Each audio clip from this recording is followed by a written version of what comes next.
A new poll shows a pro-life amendment on the ballot next month in Kansas is holding a narrow lead. It is the first major statewide vote on abortion since Roe versus Wade was overturned. The survey found 47% of likely primary voters in Kansas plan to vote for the pro-life amendment. 43% will vote against it. EWTN News contributor Catherine Hadro sat down with Kansas City Archbishop Joseph Naumann to hear why the Value Them Both amendment is critical for Kansas and the nation.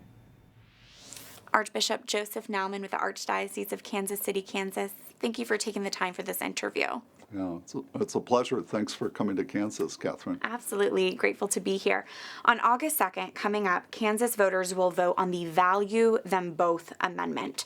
So first things first, Archbishop, why do you believe that this amendment is necessary for the Kansas state constitution?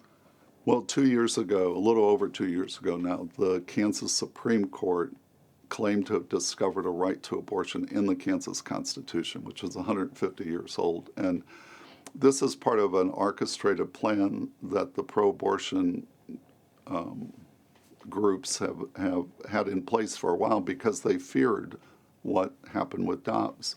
And so in states where they have majorities, they've gone about enacting in the legislature Roe v. Wade in their state law. But here, where they could never do that, they went to their old playbook and went to our state Supreme Court, which, amazingly, said that there's a right to abortion in the Kansas Constitution that nobody knew was there for 150 years.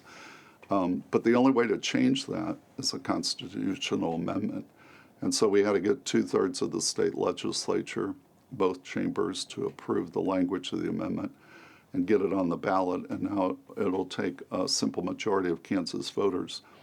And all the amendment does is it says there is no right to abortion in the Kansas Constitution. It makes that clear so the court can't, come up with some new invention.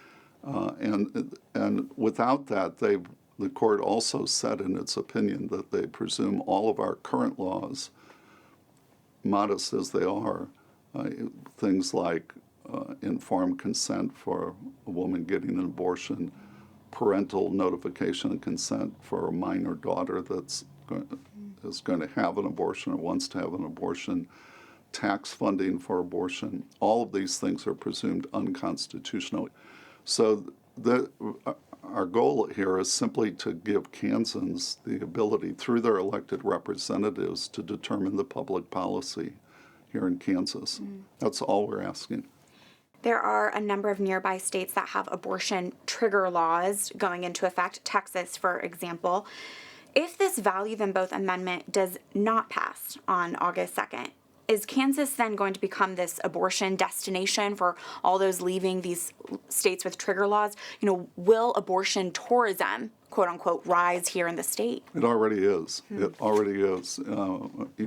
We've had, for the first time in a couple decades, the numbers of abortion have risen here in Kansas, and almost all of that is from people coming from out of state. And so we've become a destination state for abortion. And what I desire, and what I think most Kansans desire, is that we be a destination for life.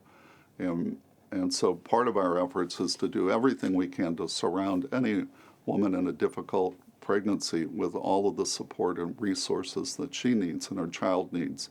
And not just to bring the child to birth, but our pregnancy resource centers, they follow them, these women for years if it's necessary, so that the baby and the mother will thrive.